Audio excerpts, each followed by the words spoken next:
BPSC complete करती हैं, प्रारंभिक परीक्षा पास करती हैं तो आदरणीय नीतीश कुमार जी के द्वारा 50,000 रुपये और अगर यूपीएससी में वो प्रारंभिक परीक्षा पास करती हैं तो उनको 1 लाख रुपया दिए जाने का प्रावधान है।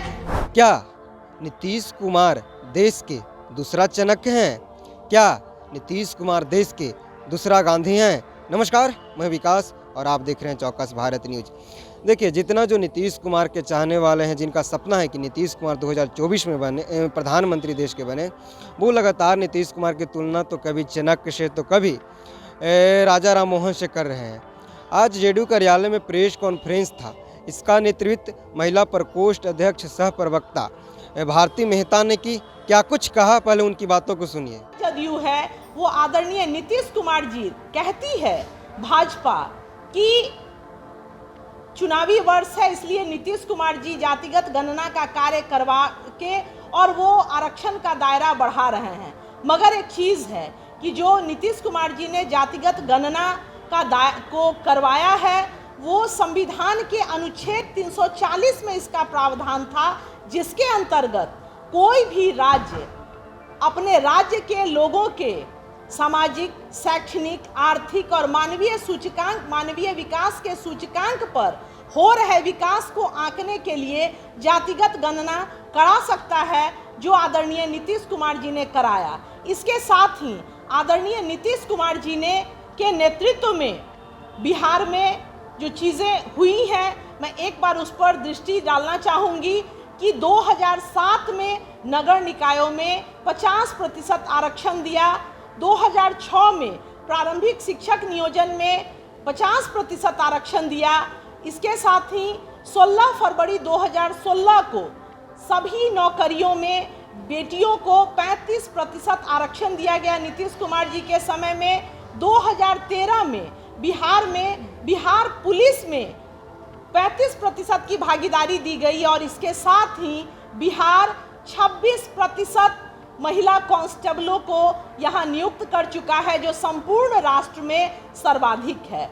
और इसके साथ ही हम भाजपा से ये जानना चाहते हैं कि भाजपा शासित राज्यों में क्या क्या महिलाओं के लिए कार्य किए हैं, भाजपा उन चीज़ों का ब्यौरा हमें दे। और इसके साथ ही लगातार चाहे दीदी की रसोई हो, दीदी की सिलाई हो, कला एवं शिल्प जीविका हो, अल्पवास गृह हो, इन तमाम चीज़ों के रूप में लगातार माननीय मुख्यमंत्री जी बिहार की महिलाओं को आने वाली सदी के लिए तैयार कर रहे हैं। और मुख्यमंत्री नारी योजना के तहत कौशल प्रशिक्षण कार्यक्रम चलाया जा रहा है, जिसमें लगभग 2.5 से 2.5 लाख महिलाएं प्रशिक्षित हो चुकी हैं।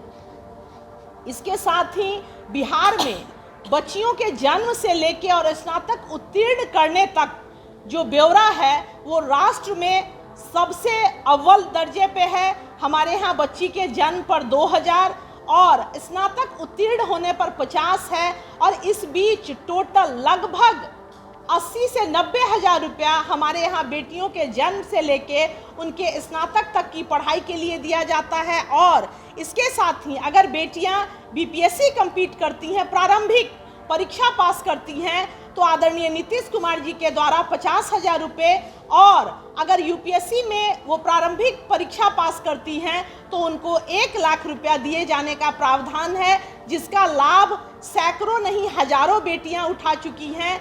इसी के साथ पुनः एक बार मैं भाजपा से ये जानना चाहती हूँ कि अभी बीपीएससी के द्वारा जो शिक्षक नियुक्ति की गई है बिहार में, उसमें 48% महिलाएं, लगभग 50,000 के करीब महिलाओं का नियोजन हुआ है।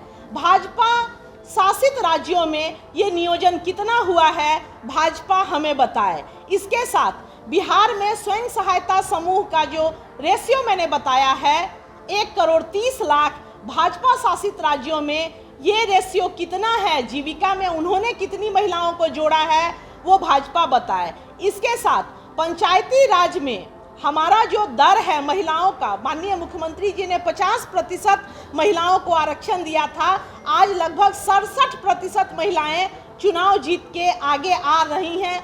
विभिन्न चुनावों में, त्रिस्तरीय चुनाव में भाजपा शासित प्रदेशों में इसका दर क्या है, जेडीयू महिला विंग ये जानना चाहती हैं।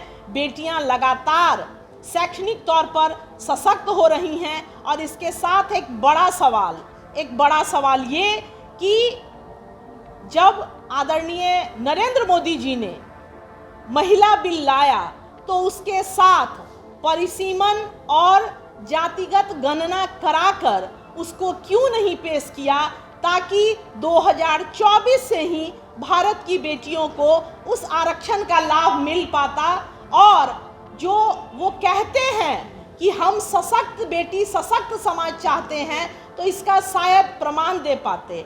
और इन्हीं चीज़ों के साथ महिला जेडीयू तमाम ग्राम स्वराज्य के स्तर पर, चूंकि गांधी जी, लोहिया जी और जेपी का जो कॉन्सेप्ट है, उसी कॉन्सेप्ट के तहत नर नारी समता को आदरणीय नीतीश कुमार जी समाज के अंतिम स्तर तक ले जा रहे हैं। उसको लेकर तमाम जदयू की जो महिला विंग है वो गांव-गांव तक जाएगी और आने वाले समय में लोकसभा के लिए तमाम जो हमारा आरक्षण का दायरा बढ़ा है, हम जो जातिगत गणना कराकर नीतिगत आधार पर जो लाभकारी योजनाएं बनेंगी आदरणीय नीतीश कुमार जी की, उन तमाम चीज़ों से तमाम जो हमारे आम आवाम हैं उनको रूबरू कराएंगी। इन्हीं बातों के साथ आप तमाम यहाँ प्रेस के, लोकतंत्र के चौथे खंभे के साथियों का बहुत बहुत आभार, धन्यवाद। आपने सुना होगा, इन्होंने कहा कि देश के पहले ऐसा नेता थे जो समाज के लिए सोचते थे, जो सामाजिक काम करते थे, वो थे राजा राम मोहन राय। और दूसरा नेता अब नीतीश कुमार है जो अपने के लिए नहीं समाज की उन्नति के लिए सोचते हैं। इन्होंने कहा है कि जिस तरह से बीजेपी बार बार आरोप लगाती है नीतीश कुमार महिला विरोधी है, कभी एक बार वो झांक ले। जब से नीतीश कुमार बिहार के मुख्यमंत्री बने हैं तब से महिलाओं के लिए कितना काम किए हैं आपने सुना होगा। सारा वो डेटा मेहता भारती ने मीडिया के सामने पेश किया। बहरहाल इसका मिताई बने रहिए चौकस भारत न्यूज़ के साथ। धन्यवाद।